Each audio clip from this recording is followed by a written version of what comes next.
Hey everyone, welcome back to my new another exciting vlog.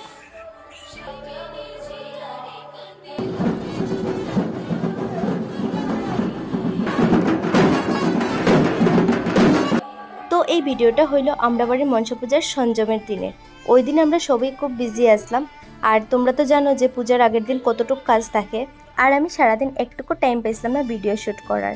বিকালবেলা যখন মূর্তি আসতো তখনই আমি ভিডিও শ্যুট করা শুরু করছিলাম। তো যাই হোক, বিকালবেলা মূর্তি আনার পরেই আমরা গেছিলাম গিয়ে একটু বাজারে। আমরা একটু বাজার করার বাকি আসলো। আর তোমরা তো জানোই শ্রাবণ মাসের সংক্রান্তিতে প্রায় অনেকের ঘরেই পূজা হয়। তো এর লেগে বাজারে যাওয়ার সময় আমি দেখছিলাম রাস্তার মধ্যে প্রায় অনেকেই এক লাইনে একই তারা মূর্তি নিয়ে যার। এটা দেখে আমার খুব ভালো লাগছিল, পুরা লাগের যে দুর্গাপূজা আই গেছে।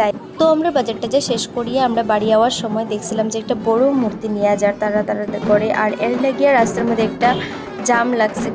এই জামটা আমরা ছুটাইতে প্রায় 1 ঘন্টার মতো লাগছে। তো রাস্তার জ্যাম ছুটার পরে আমরা বাড়ি আই গেছিলাম। বাড়ি আইয়া ফ্রেশ হইয়া আমি গেছিলাম গিয়ে আমার এক বন্ধুর বাড়ি। হের বাড়ি আসলো মনসা পূজা। তো কালকের জন্য সবকিছু রেডি।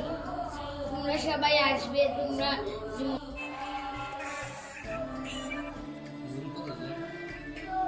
3.5 ভাই ভাই ভাই ভাই ভাই দ্যাট ইজ কি করে দেহ।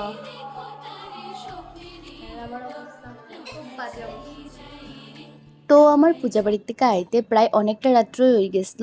এরপরে আমি আইয়া ফ্রেশ হইয়া বই গেছিলাম আলপনা দিতে। আর আমার শরীরটা ওই দিন সত্যি খুব টায়ার্ড আসলো, সারাদিন এত দৌড়াদৌড়ি হয়েছে। তো যাই হোক, আমি আলপনার লেগে সবকিছু আগের থেকেই রেডি করে রেখে দিয়েছিলাম, জাস্ট খালি এখন আলপনাটা দিতাম। আর তখন গড়িতে প্রায় 11:30 মতো বাজে। আর এই আলপনাটা কমপ্লিট করতে আমার প্রায় 2.5 ঘন্টার মতো লাগছে। আমার মোবাইলে একটা ইন্সপিরেশন আসতো আর আমি এটা করছি আরেক রকম। তো আমার আলপনাটা তোমরা কীরকম লাগছে তোমরা আমার কমেন্ট বক্সে জানাইতে পারো।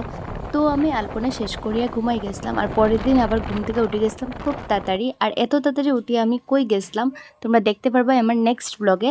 তো আমার আজকের ব্লগ এতটুকুই আসলো, দেখা হবে নেক্সট ব্লগে। বাই।